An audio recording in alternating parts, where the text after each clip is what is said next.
We are approaching the end of the first half of an era, the age of oil.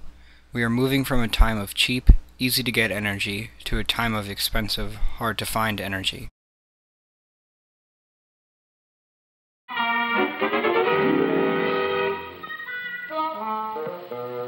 Hello, folks. I'm a carbon atom, and since I'm an essential part of each of the hydrocarbons in crude oil, I'm here to give you the inside dope on gasoline. Millions of years ago, dead organisms floated to the bottom of the ocean. After being buried by mud, they were compressed and heated over millions of years. In 1844, oil was first pumped out of the ground. The oil that was created over millions of years will be used in just a few centuries.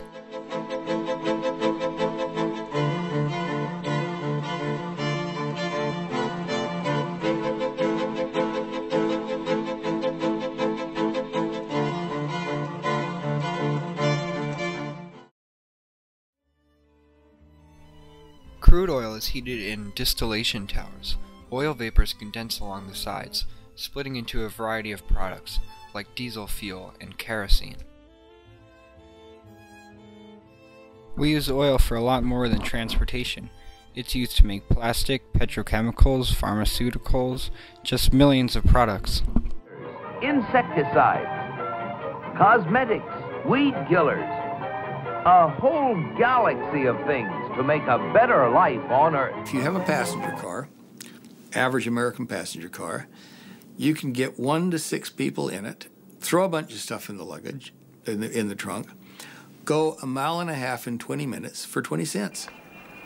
Now, if you don't have gasoline and you try to bargain with a guy with a horse-drawn cart or someone coming by with a bicycle, or maybe you're lucky enough to have a rickshaw, said, "Excuse me, would any of you like to take me 1.5 miles, me and my friends, 1.5 miles for 20 cents?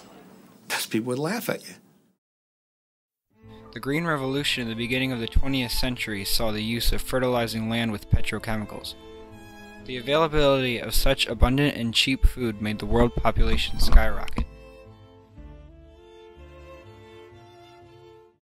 Farming has changed more in the last 50 years than it did in the previous 1,000. A farmer today can work 5 times the land his father worked and still have time for leisure that his father never knew.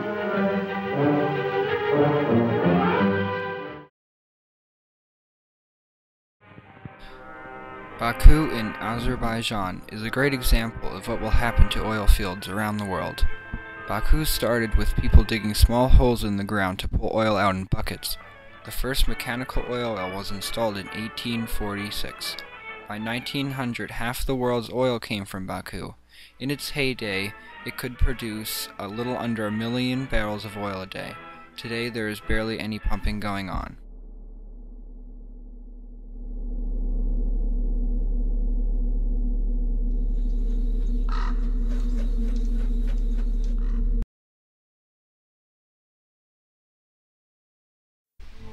Countries report having more oil than they actually do for many reasons.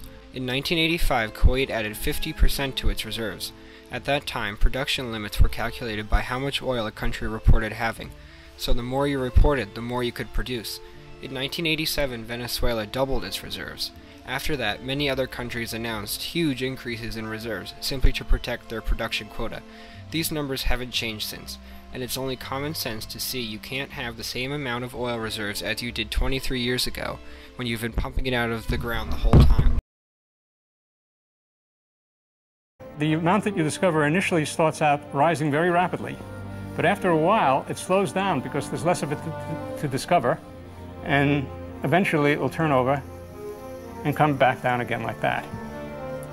Now, the rate of production of oil, of extraction or use of oil, will be a second bell-shaped curve, and it comes necessarily later than this because you have to discover it before you can produce it.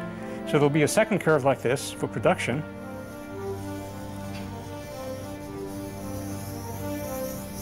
And it too will eventually go to 0. And this peak here, the peak in the production curve, is what's referred to as Hubbert's peak. If we've only produced about 50 billion barrels in 100 years, and if we have 100 billion barrels still to go, which is twice that amount, how long will it be before there's an oil shortage? The U.S. will hit the peak of oil production in about 10 or 15 years from that date. The United States was the biggest oil producer for over 100 years. At one time, we found 6 barrels of oil for every 1 barrel we used. In December 1970, just as Hubbert predicted in 1956, the U.S. peaked at 10.2 million barrels a day. 10 years later, in 1980, we were only producing 6.9 million barrels a day. Alaska peaked in 1988. Since then, its oil production has declined 65%. The United Kingdom is the largest producer of oil in the EU. It peaked in the late 90s and declined rapidly afterward. Iran peaked in 1978 at 6 million barrels a day and struggles to produce 3 million barrels a day today. We are coming to the end of the first half of the age of oil. During this 150 years, we have seen the growth of everything, of industry, transport, trade, agriculture. We've seen an explosion of the number of people. All of this was made possible by the cheap, abundant supply of oil-based energy.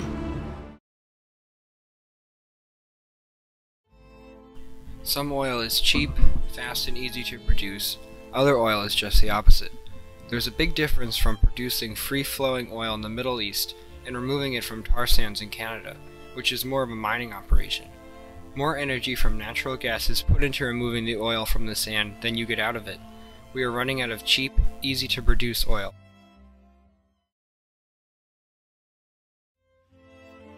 Demand for oil will increase from 80 million barrels a day today to 120 million barrels a day in 2030.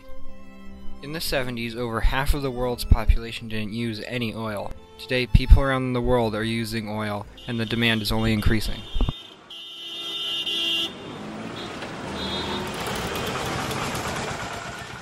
Demand for energy will only increase as India's standard of living rises, its economy becomes even more diverse and dynamic, and it continues to narrow the gap with more developed nations. World demand for energy is rising more than was predicted 7 years ago. China's energy needs are just starting to grow. China has the fastest growing car market in the world. Most urban Chinese say they will own a car in the next 5 years. In 2009, China increased oil imports by 25% and is now the second largest importer in the world, behind the United States. We have heard much about the possibility of finding a transitional liquid fuels to get us through what will apparently be a growing gap between demand and production. What we have not heard is something called the Jevons paradox. William Henry Jevons was an English economist who wrote in the mid-19th century. He said that when you increase efficiency in the use of a resource, ultimately more of the resource gets used than ever before. In the United States, after the oil crises of the 1970s, enough people switched to driving more energy-efficient vehicles that the price of oil came down and people drove more than they ever did before. Well, even if you wave the magic wand and hybridize every car on the road right now, we'd still be consuming the same amount of gasoline that we are now in about 5 or 7 years. Because again, with each passing year, the economy grows and we have to consume more and more oil. Well, the hydrogen economy is conceptually a good idea. If you look in reality, it has major challenges. It needs substantial breakthroughs in technology, fuel cell technology, hydrogen production technology, transportation of hydrogen and storage of hydrogen are fundamentally unresolved issues. The economics right now are that we use the equivalent of 3 to 6 gallons of gasoline to make enough hydrogen to drive a car the same distance that 1 gallon of gasoline would drive it. So the hydrogen economy at this point makes no sense. Easily 30 to 50 years. Easily. The principal drawback to biomass is that it's generally pretty inefficient. A couple of pretty respected scientists in our country believe that if you look at all of the energy inputs into producing ethanol, you put more fossil fuel into producing the ethanol than the energy you get out.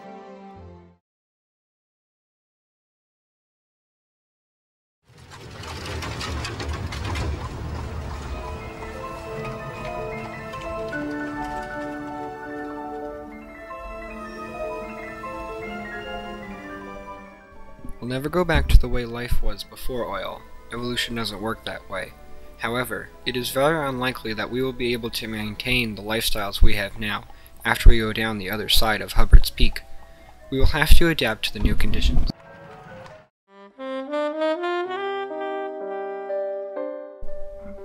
In 1973, we had a taste of what a peak would feel like.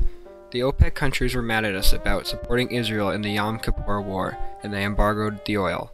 We had mile-long gas station lines and immediately panicked about our way of life. People bought smaller cars and didn't heat their homes as much in the winter. That's what's going to happen next, but this time it will be permanent.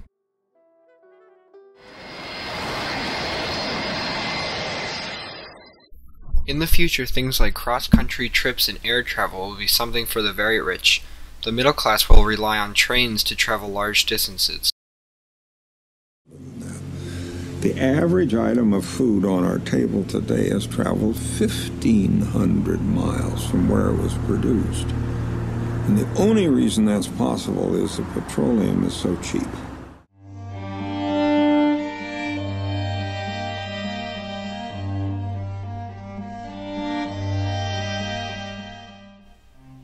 In year zero, there were 300 million people on the planet.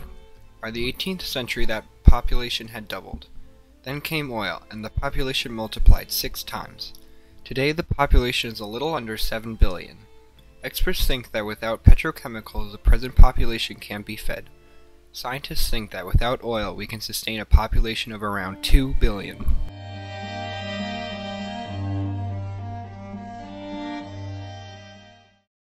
I've taken this time span here from 5,000 years ago to the present to 5,000 years in the future. Now, what we call recorded history began about 5,000 years ago. So what this shows is that this Washington Monument-like spike here is the episode of the fossil fuels, coal, oil, and natural gas, and every other kind of fossil fuel in human history. It's the most disturbing thing that's ever happened to the human species. It's responsible for our technological society, and in terms of human history, it's a very brief epoch.